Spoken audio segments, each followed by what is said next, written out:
Only one player this season is shooting over 40% on pull-up three-pointers and averaging more than 1.20 points per possession in isolation. And that standout is none other than Deni Avdija.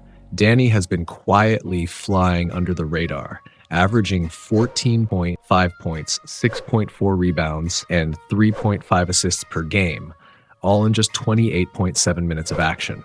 But his true impact goes far beyond the stat sheet. He's become a key cog in the Portland Trail Blazers' recent surge. Despite holding a 23-31 record and sitting 13th in the fiercely competitive Western Conference, the Blazers have shown signs of a team on the rise. Before back-to-back losses to Minnesota and Denver, they were riding the momentum of a 6-game winning streak, going 10-1 over an 11-game stretch. Their brilliant performances in this recent stretch of games speak volumes, and Deni's fingerprints have been all over it. While he might not be the sole catalyst behind Portland's resurgence, Deni's contributions have very much been impactful. Over his last 13 games, including the losses to Denver and Minnesota, he's been averaging 16.1 points per game, showcasing not just growth, but consistency. In this video, we'll dive deep into Deni Avdija's game, breaking down the skills, the plays, and the intangibles that have fueled his success this season. Plus, we'll explore how the Blazers can unlock even more from Deni in the second half of the year to maximize his impact. Offensively, let's start by diving into Deni's shooting performance this season.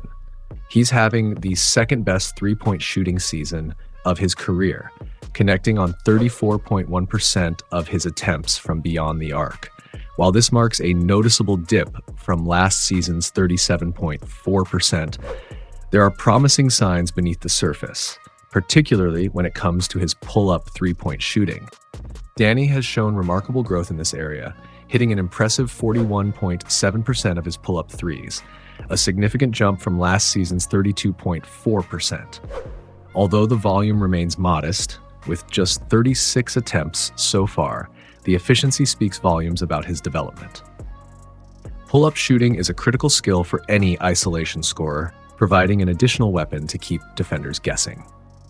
The best ISO players thrive by diversifying their attack, beating defenders off the dribble, drawing fouls, or, as Deni is proving, sinking tough contested threes with a hand in their face. What's even more impressive is that Deni currently ranks in the top 12 across the league for pull-up three-point efficiency, outperforming established sharpshooters like Jalen Brunson, Tyler Hero, Steph Curry, and even his own teammate, Anfernee Simons. Despite this elite efficiency, pull-up threes make up less than 7% of his total shot attempts, an underutilization the Trail Blazers should address. Interestingly, catch-and-shoot threes account for over 34% of Deni's total shots this season, yet he's struggled in this area, converting just 32.6%. This discrepancy highlights a clear opportunity for Portland. By designing more offensive sets that put the ball in Deni's hands, through isolations, pick and rolls, and other actions that allow him to create his own shot, the Blazers could unlock another level of his scoring potential.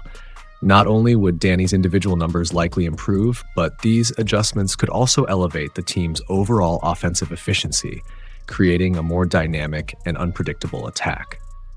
But Deni's potential as an on-ball creator extends far beyond just being a deadly pull-up three-point shooter. The Blazers coaching staff should seriously consider incorporating more isolation plays for him this season. Why? Because Deni has quietly established himself as one of the most efficient ISO scorers in the entire league. He's averaging an incredible 1.21 points per possession in isolation, outperforming superstars like Kevin Durant, Luka Doncic, Shai Gilgeous-Alexander, and Giannis. Deni currently ranks second in the league for most points per possession on ISOs and holds the top spot for effective field goal percentage in those situations. These are jaw-dropping numbers, yet isolation plays account for less than 5% of his total offensive possessions this season. Even more surprising, he ranks fourth on his own team in ISO frequency, despite being significantly more effective than any of his teammates in one-on-one scenarios. So, what makes Deni such a standout in isolation? There's a lot to unpack. His highly underrated ability to draw fouls, a skill we'll break down later in the video, is a big part of the equation. Combine that with his lethal pull-up shooting, which we touched on earlier, and you start to see the full picture. But perhaps the most striking element of Deni's ISO game is his effortless ability to blow by defenders off the dribble, making even elite defenders look helpless. Deni's offensive brilliance in isolation sets begins at the top of the key, where he flourishes as both a scorer and a creator. With the ball in his hands, he leverages his explosive speed to blow past defenders, often capping possessions with silky smooth finishes around the rim. This elite finishing ability is a key reason he leads the league in isolation effective field goal percentage. But Deni's impact goes beyond just scoring. His exceptional court vision and playmaking instincts make him a dual threat. Once he beats his primary defender, he collapses defenses, forcing opponents to overhelp, only for him to thread precise passes to open teammates, creating easy scoring opportunities. What makes his game even more exciting is his youth. Despite being so early in his career, he's already proven to be an offensive hub, seamlessly balancing scoring and facilitating. The sheer potential of how much he can still evolve is captivating, and this season he's showcasing every bit of that promise. Through the season so far, Deni is averaging 9.1 drives per game, a noticeable jump from 8.7 last season, continuing an upward trend that's been steady year after year. But it's not just the volume of drives that's climbing, it's the efficiency too. Deni is converting an impressive 57% of his shots off drives, placing him in the top 5 league-wide for field goal percentage on high-volume drives. That's a solid improvement from last season's 54.5%. As mentioned earlier, what truly stands out, though, isn't just his scoring, it's his evolving playmaking. This season, 10.5% of his drives have resulted in assists, a testament to his growth as a creator. This surge in playmaking is partly a response to defenses overcommitting on his drives, opening up passing lanes, and creating opportunities for his teammates. To put that into perspective, nearly 30% of his total assists this season have come directly from his drives. That stat alone highlights how central his driving game is, not just to his personal offensive arsenal, but to the Blazers' overall success. Deni's drives are most effective in isolation sets, pick-and-roll situations where he operates as the ball handler, and in transition attacks. We've already touched on how the Blazers could maximize his impact by dialing up more isolation plays, given how efficient he's been in those limited opportunities. Now, let's shift our focus to another key area of his game, his pick-and-roll prowess, which has been nothing short of excellent this season. When analyzing how Deni uses his speed off the dribble to blow by defenders, similar to his driving game, which enhances his pick-and-roll play, one thing becomes abundantly clear. Deni has a knack for turning the screener into a decoy. While he already knows he can outpace his defender off the dribble, Deni's true brilliance lies in his ability to use the screen setter as a tool to create even more separation. He'll subtly position his body toward the screener, tricking his defender into thinking he's about to use the pick. And as soon as he senses the slightest shift in his defender's stance as they fade toward the screen, Deni explodes into full speed, cutting straight to the basket for a layup opportunity. This move not only showcases his lightning-fast decision-making, but also highlights his high basketball IQ. What's fascinating is that as the season progresses and more defenders study the scouting report on Deni, they'll recognize his tendency to use the screener as a decoy. This creates a dilemma for anyone tasked with guarding him. If the defender prepares for the decoy, positioning themselves to prevent the drive, Deni will exploit that by using the pick to gain separation from his defender. At that point, the defender is likely to be caught too late in their recovery, leaving Deni with ample space to either attack the basket or dish out a perfect pass to his rolling teammate for an easy score. In essence, Deni's ability to manipulate the defense using his speed and basketball savvy forces defenders into a constant game of catch-up, making it nearly impossible to predict his next move. It's a masterful use of the pick and roll, and once again, a testament to his exceptional basketball intelligence. Now let's dive into the final aspect of Deni's offensive game that we'll be exploring today, his transition play. Currently, the Portland Trail Blazers rank dead last in transition offense, and Deni has been somewhat underwhelming on that front too, sitting in the 38th percentile for transition offense. So you may be asking, why are we focusing on a part of his game that hasn't been the most efficient? Well, here's where it gets interesting. Although Deni hasn't been a standout in generating scoring or playmaking opportunities on the move, he has one particular strength in transition that has truly shined this season, and that is his ability to draw fouls and earn easy points from the free throw line. Not only is Deni exceptional at drawing fouls, but he's also proven to be adept at finishing plays while getting fouled. If you remember earlier, I mentioned 3 key actions where Deni's driving game is at its best: isolation plays, pick and rolls, and, crucially, in transition. This is where Deni draws a significant number of his fouls. When he's coming off a standstill position, he's already tough to handle with his burst of speed off the dribble. But when you give him a head start, it's nearly impossible to stop him, especially in transition.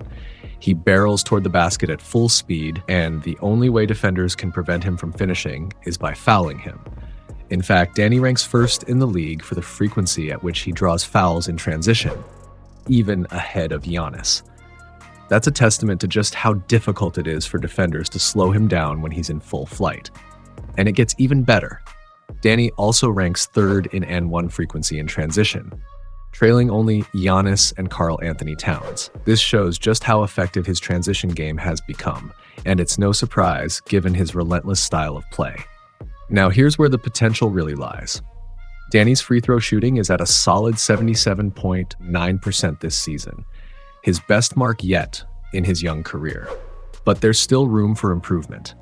If he can fine-tune his free throw shooting and continue to refine his finishing ability on the break, we could see Deni transform into one of the most lethal transition players in the entire league.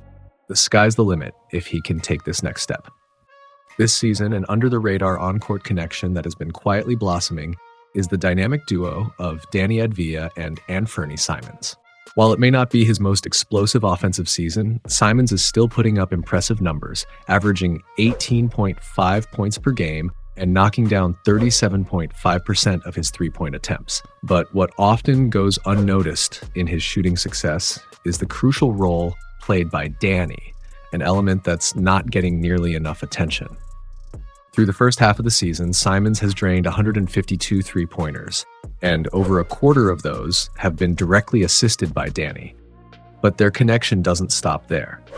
Roughly 25% of Simons' total field goals this season have come off Deni's assists, with Shaedon Sharpe coming in second with just 12%.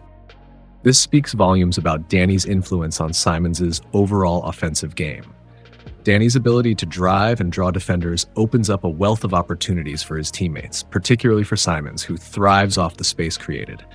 As Deni beats his defender and attracts defensive help, it creates a perfect setup for quick, pinpoint passes to the open man, and someone who has been consistently capitalizing on those passes is none other than Simons. And let's not forget Simons' off-ball movement. He's a master at finding space, always darting toward open areas and making himself an easy target for Deni's passes. This synergy of Deni's speed in attacking the defense and drawing help, combined with Simons' knack for relocating to open spots, makes them one of the most exciting and dynamic pairings in the league today. What makes this duo even more exciting is their youth. With so much room for growth and development, the first half of this season has already shown glimpses of their potential. If they continue to grow together, we may very well be looking at one of the most feared young duos in the entire NBA. Before we wrap up the video, let's take a moment to highlight Deni's defensive impact this season. What has stood out defensively has been his instinctive ability to disrupt passing lanes, aggressively hunting for deflections and steals, a skill set he's carried over from last season, but refined even further. His timing and anticipation have been exceptional, allowing him to consistently read the play and jump into position to intercept passes. So far, Deni has already racked up 52 steals, putting him in the 90th percentile league-wide, and well on pace to surpass last season's total of 59. He currently ranks third on his team in steals, proving to be a key disruptor on defense.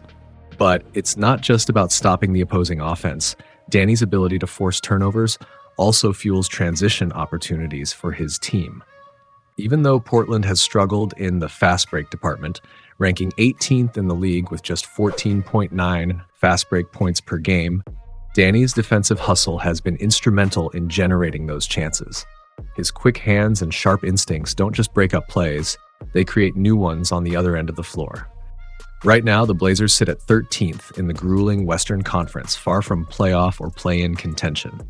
But beyond the standings, this season is about development, about molding the future, and Deni is a key piece of that future. In just the first half of the season, Deni has showcased tremendous growth. His isolation game is sharper, his pull-up three is more reliable, and his pick-and-roll play has taken a leap.